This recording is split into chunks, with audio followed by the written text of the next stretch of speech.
of time thinking about himself, and had come to the conclusion that he was definitely not self-absorbed. He searched for Martin Kenneth Banks. Usually a word search on a simple text file took no time at all.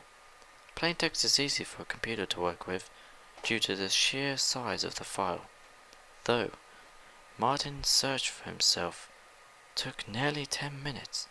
He finally found his name, lodged toward the back of the file. He spent over an hour peering at the data, and eventually was able to tease out some recognizable information. Whoever had made this file knew a lot about him. He was irritated to find his height was wrong. It wasn't labeled height, it was just the number. But it was unmistakably 5 feet 11 inches. It was wrong. In that while that might be how tall Martin was, if you went to the trouble of measuring him.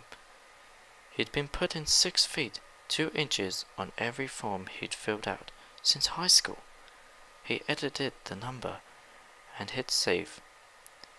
He spent a few moments looking around at various numbers in the file, then got up to go to the bathroom. Martin stretched his arms, stood up quickly, and felt a terrible discomfort in his groin. It was like someone had grabbed the waistband of his jeans and pulled upward. They were his favorite jeans. They'd always been a little tight. He liked pants that consistently reminded you that you were wearing pants, but they never caused him anything like this sort of discomfort. He looked down at his waist. His belt was right where it usually sat, but the inseam of the jeans were definitely right and higher than usual. Also, now that he looked, the hems were slightly higher on his ankles than he remembered.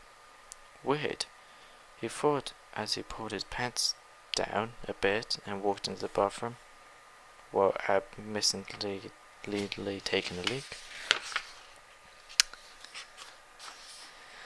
He glanced over at the mirrored front of the medicine cabinet. He saw dust building up on top of the medicine cabinet and thought that he should really clean up there. He didn't dust that spot often because he couldn't see up there.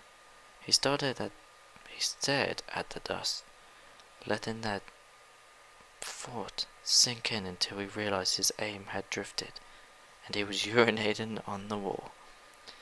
The whole time he was cleaning the wall behind the toilet, he was laughing at himself. When he was a kid, occasionally he would have to leave the house at night to fetch something from the car for his parents. He would always think about how weird it would be if some horrible monster was chasing him, and by the time he returned to the safety of the house, he would be in a dead sprint with his stomach tied in knots. Then he would laugh, because it was ridiculous to think that a monster would be chasing him.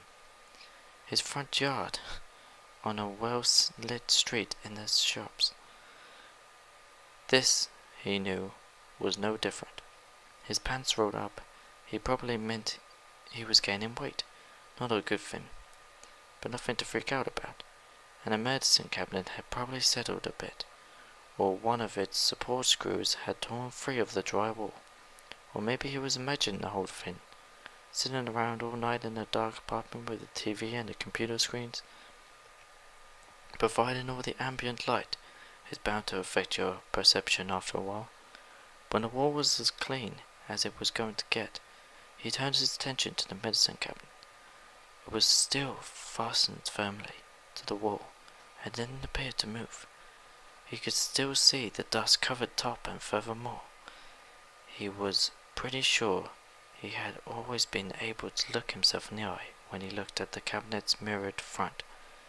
He remembered the mirror cutting him off about halfway through his eyebrows. He was looking in the mirror now, and all he could see was his nose. And that's all he could see, was just his nose, nothing else. How very strange.